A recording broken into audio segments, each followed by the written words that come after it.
ये गांठ बांध ले साधक कि स्वप्न में भी कभी किसी को अपना न मान ले कि ये मेरा प्रिय है, नहीं तो वही तुम्हारे जीवन का घातक चिंतन वाला बन जाएगा, तुम्हारे चिंतन में बाधा पहुंचा देगा। ये माया पहले झुक के आती है, क्योंकि अगर सीधे युद्ध का चैलेंज दे के आवे तो साधक कभी परास्त ही नहीं हो सकता, क्योंकि भगवत पार्षद है। साधक जब मारा गया तो दया में मारा गया।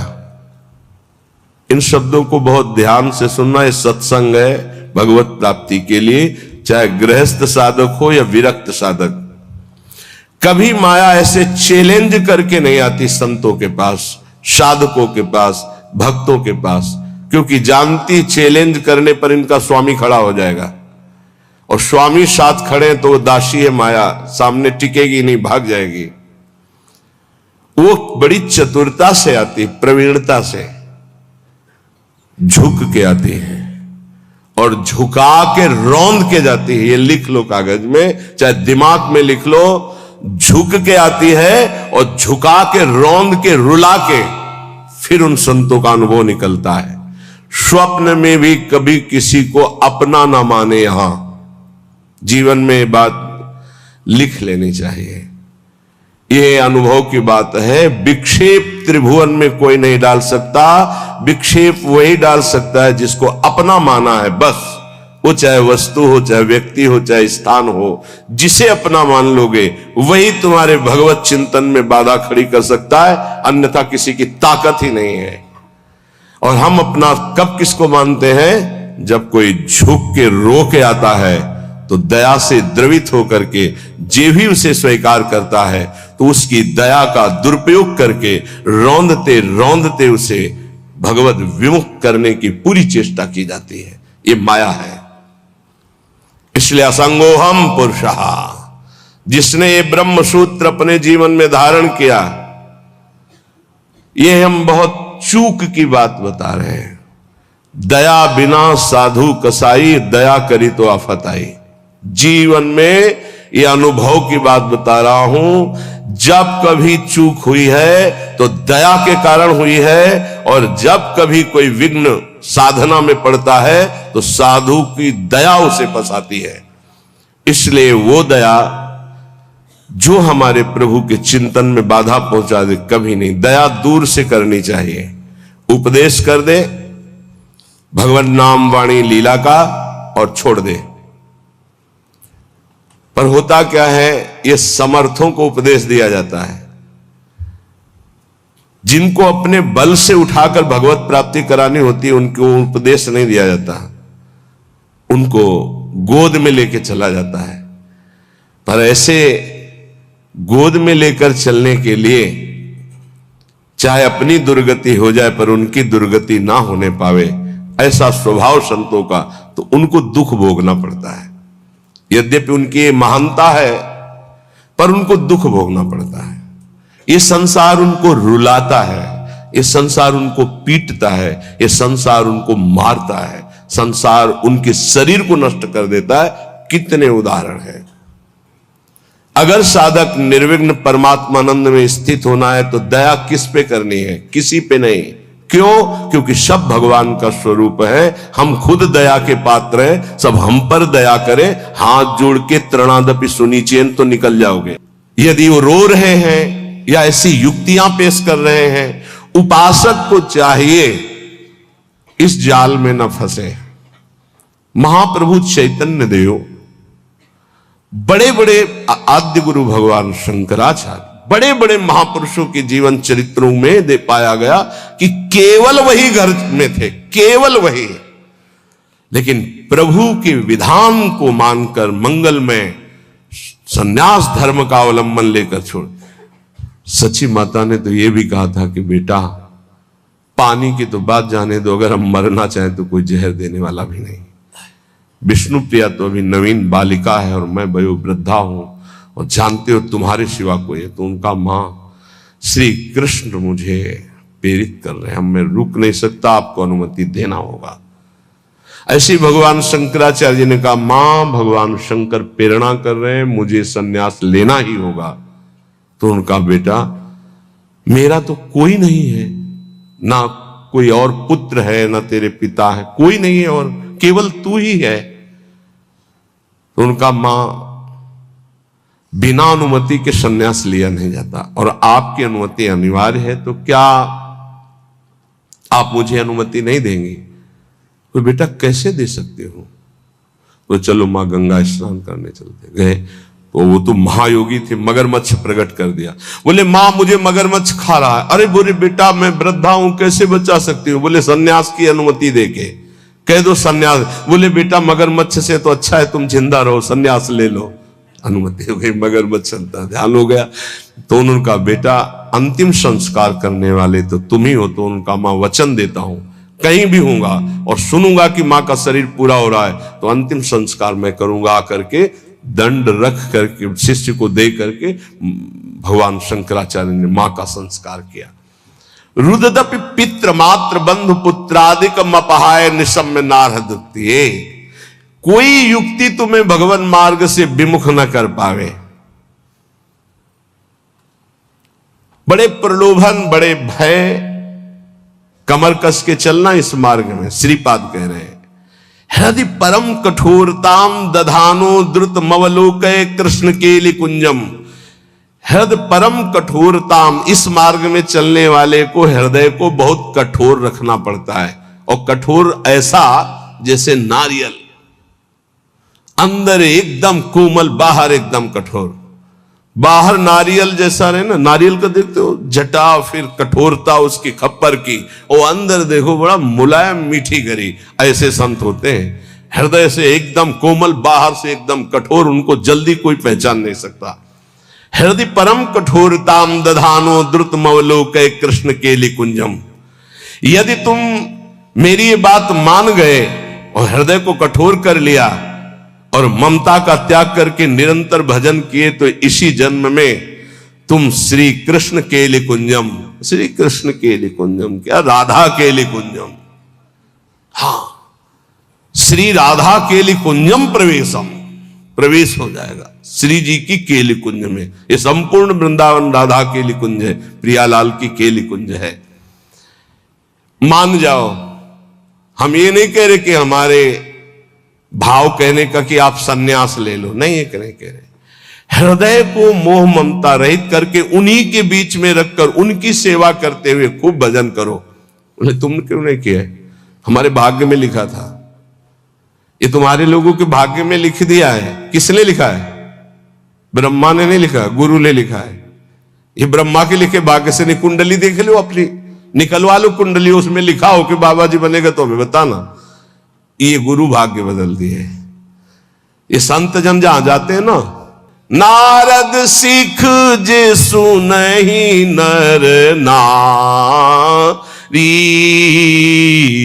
अवसि भवन तजी होहि भिखार। संतों को भिक्षा देने का मतलब जानते हो?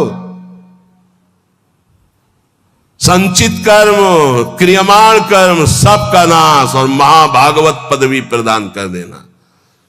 जहां संत जाते हैं, जहां संत जूठन गिरती है, जहां संत वचन होते हैं, वहां माया की दाल नहीं गलती। वहां परमात्मा प्राप्ति के लिए उस जूठन से एक न एक पौधा तैयार होता ही रहता है। जहां संतों का चरणामृत गिरा और संतों की जूठन गिरी, वहां एक नया बीज प्रकट होता है। कौन? सो कुल धन्य मा सुन जगत पूज्य सुपनीत, श्री रघुवीर परायण जे जन उपज विनीत। नाम प्रसंग कहे तो उपदेश जाया, धर्म धन्य सो देश धन्य सो कुल जे जन्म भयो। धन्य सो तात धन्य सो माय, संतत सकल सुनो चितलाय, श्री हरिवंश प्रताप। ए जाना है श्री जी मिल गई तो अनंत जन्मों की बिगड़ी बन गई। जिसे भगवत प्राप्ति होनी होती है उसके लक्षण क्या होते हैं? श्री भगवान सिद्ध पुरुष के लक्षण और भगवत प्राप्ति जिसको होनी होती है उसके वो आदर्श लक्षण होते हैं। भगवान श्री कृष्णचंद्र जी गीता जी में कह रहे हैं कि हे अर्जुन,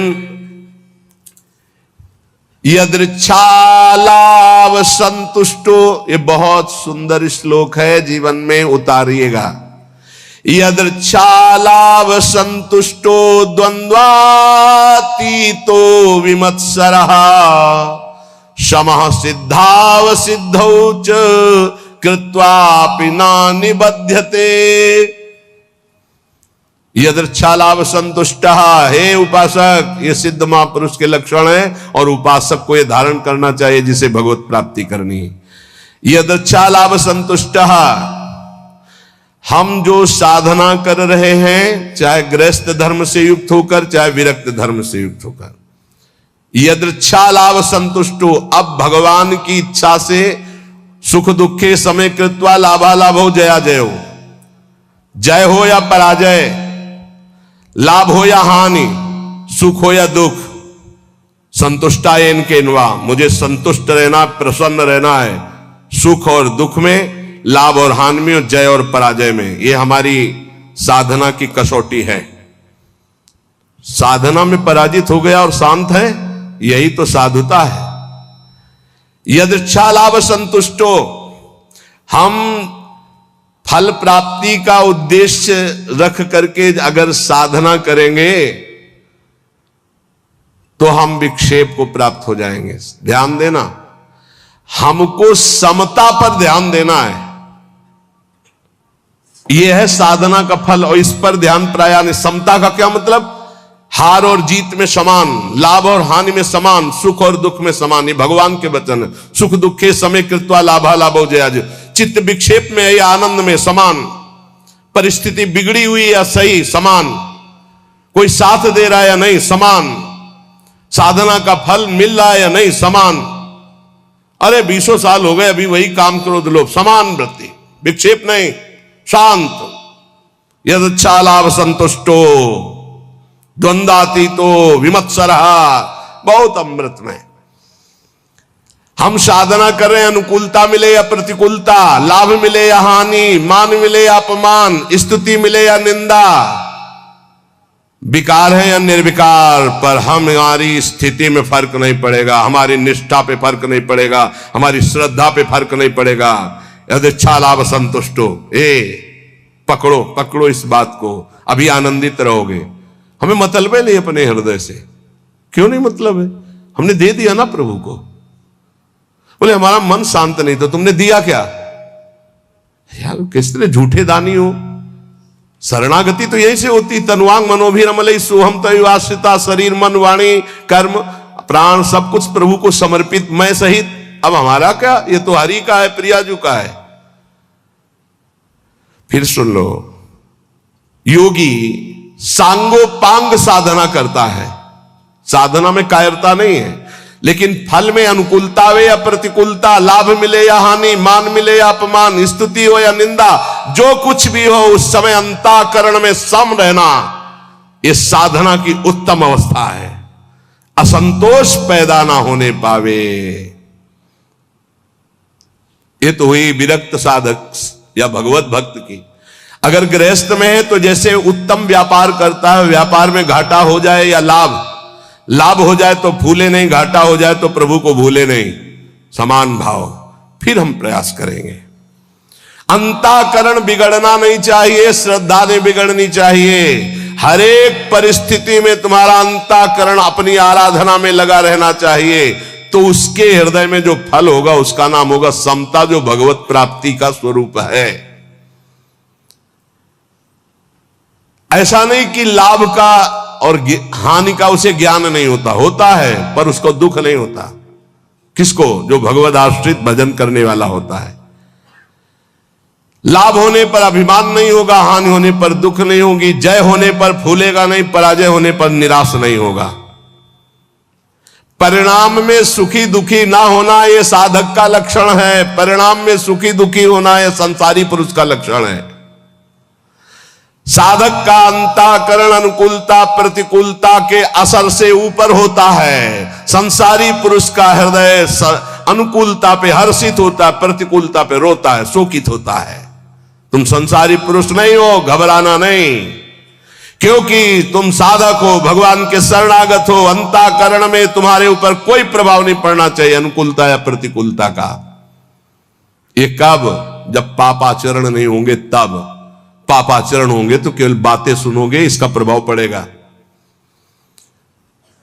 यदृच्छा लाभ संतुष्टा, जैसे प्रभु तुम्हें रख रहे, जोई जोई प्यारो करे सोई मोई भावे। देख लो, प्यारे हराना चाहते तो हम जीतना क्यों चाहें? हम राजी है।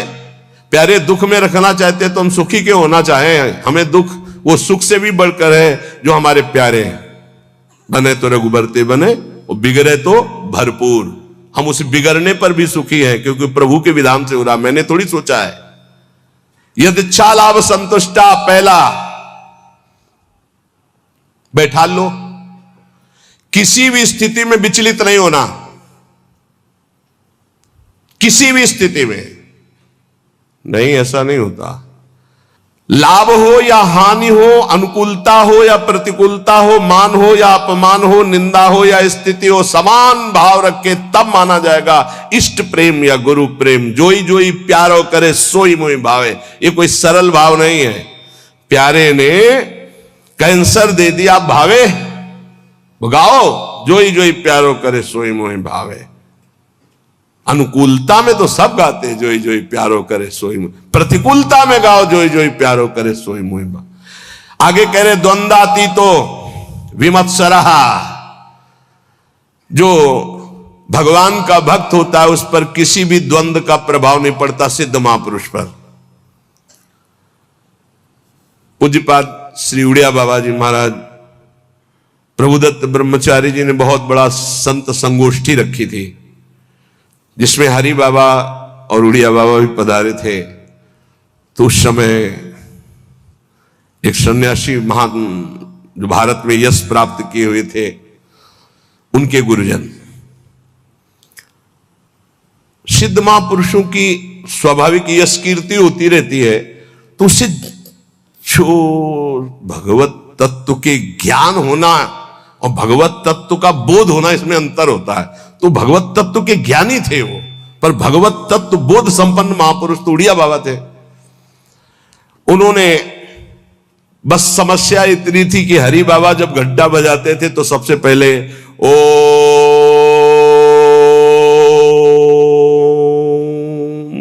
नाद करवाते। तो इसका विरोध हुआ कि ये केवल अमुक ही बोल सकते हैं, हर वर्ण के नहीं बोल सकते हैं। उड़िया बाबा से कहा गया कि आप वहां बैठे हैं, आप इसका विरोध क्यों नहीं करते? तो उड़िया बाबा ने कहा हरि स्वयं हरि हैं, हरि बाबा स्वयं हरि हैं, वो जो कुछ करते हैं सब परम धर्म है, हम उनका विरोध नहीं कर सकते। इसी बात को लेकर के बाबा की बहुत निंदा की भरी सभा में बाबा बैठे थे, पद्मासन लगाए। बाबा के बड़े बड़े व्याकरणाचार्य, बड़े बड़े ब्रह्मबोध संपन्न महापुरुष संग में रहते थे उड़िया बाबा के। वो खड़े हो गए बड़े ज्ञानी जन और कहा कि बाबा की तरफ देख के, बाबा सबको बैठा